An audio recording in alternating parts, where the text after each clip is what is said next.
To all of my fellow brothers and sisters, peace be with you in the name of the Lord Jesus Christ. My name is Ben, and I welcome you to the Restored Ephraim Publications channel. Today we're going to be continuing our study of the Gospel of Thomas, and this is one of my favorite sayings. This is saying 5. I've talked about this one before. And let's go ahead and read this, but a quick reminder that in Doctrine and Covenants, section 91, the Lord tells us basically that the Apocrypha contains both truth and error, and if we can read it with the Holy Spirit, then we'll gain benefit. But if we can't read it with the Holy Spirit, then we won't benefit from it. And so we know these things. We know the Gospel of Thomas, it's an apocryphal work. It contains both truth and error. And so we should keep that in mind as we study these things. But I do believe it is important to study these things, because otherwise how are we going to know the things that are true in it or the things that are false? And this saying 5 has some stuff that really stuck out to me recently. Let's go ahead and read it first. It says, Jesus said, "Recognize what is in your sight, and that which is hidden from you will become plain to you, for there is nothing hidden which will not become manifest." Now that's the Coptic version of Thomas. The Greek version has an additional line that I really like to include, and it adds saying, "nor buried that will not be raised." So let's go ahead and start taking apart each line. First it says that Jesus said, "Recognize what is in your sight, and that which is hidden from you will become plain to you." So there's some we can translate this more literally. Instead of recognize what is in your sight, it would be better translated as know what is before thy face. And so what this is saying is that there's something or someone before your face, and you have to come to know it. And the truth is, in the Coptic, we can't tell if it's talking about a person or a thing. But we can read it in this way. We can read it both ways, actually. And so this would be Jesus speaking to Jews, of course. And so the obvious thing to say is that that they need to come to know that the Jesus that is before their face right now, he is the Messiah.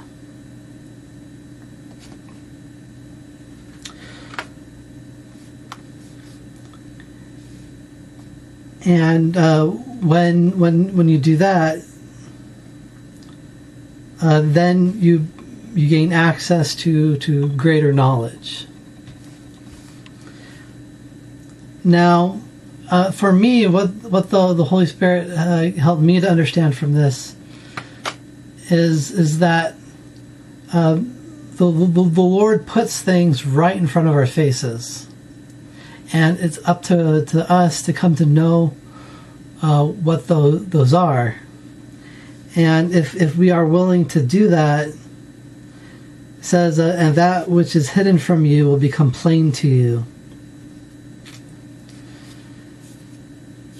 And so once you recognize those things that are hidden right in front of you, then all these things start becoming plain. And that's a big problem that I think that people have, in reading the scriptures is that they'll read them with preconceived ideas, and those traditions that we have are what blind our eyes. And that's exactly what happened to the Jews, is that they couldn't recognize that Jesus was their Messiah right in front of their face. And it's because they had these traditions, and according to those false traditions, Jesus wasn't their Messiah. And so they became blinded to the truth. They couldn't recognize what is right before their face. And we also have to be wary of that type of attitude, because we can't allow our traditions, if those traditions are false, to interfere with our understanding of the truth. Because if we go into things with false understandings and false traditions about things, then if the Lord does something and it's contrary to those false traditions, then we're going to say that, hey, this can't be real. And that's exactly what we see among the Gentiles today, is they cannot recognize the fulfillment of prophecy in the restoration of the gospel through Joseph Smith.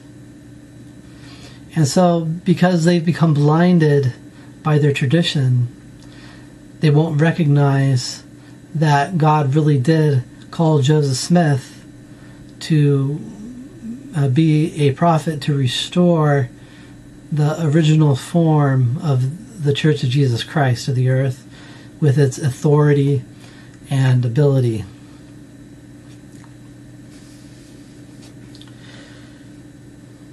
Then it says, for there is nothing hidden that which will not become manifested.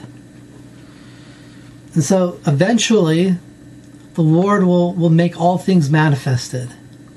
Now, we can have that done based on our faithfulness. We can read the scriptures and come to great understanding and recognize what is right in front of our face being taught in them. And as we do that, the Holy Ghost can help us to gain even greater knowledge, because when we accept truth, the Lord gives us greater truth until we become perfected in knowledge. Now, if we don't obtain truth that way, then what will have to happen is that the Lord will bring about great judgments, and then we'll be forced to acknowledge the truth and that we had rejected the truth. But eventually the truth will be manifested, either to our delight or to our shame. Now, the Greek has that additional line, which I really like, which again says, nor buried that will not be raised. And it makes sense to me why this would have been removed from a Coptic version, because at that time the Gnostics, they didn't really believe in a bodily resurrection of Jesus Christ. They didn't believe that Christ himself was really on the cross. And again, we have to remember that the Gnostics weren't one united sect. They had differing beliefs. But a lot of Gnostic sects had a belief, which is false, that Jesus and Christ are two separate individuals.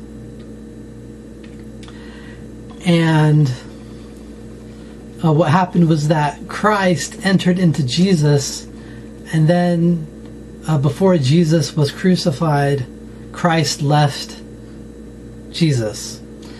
And that's just one of their beliefs.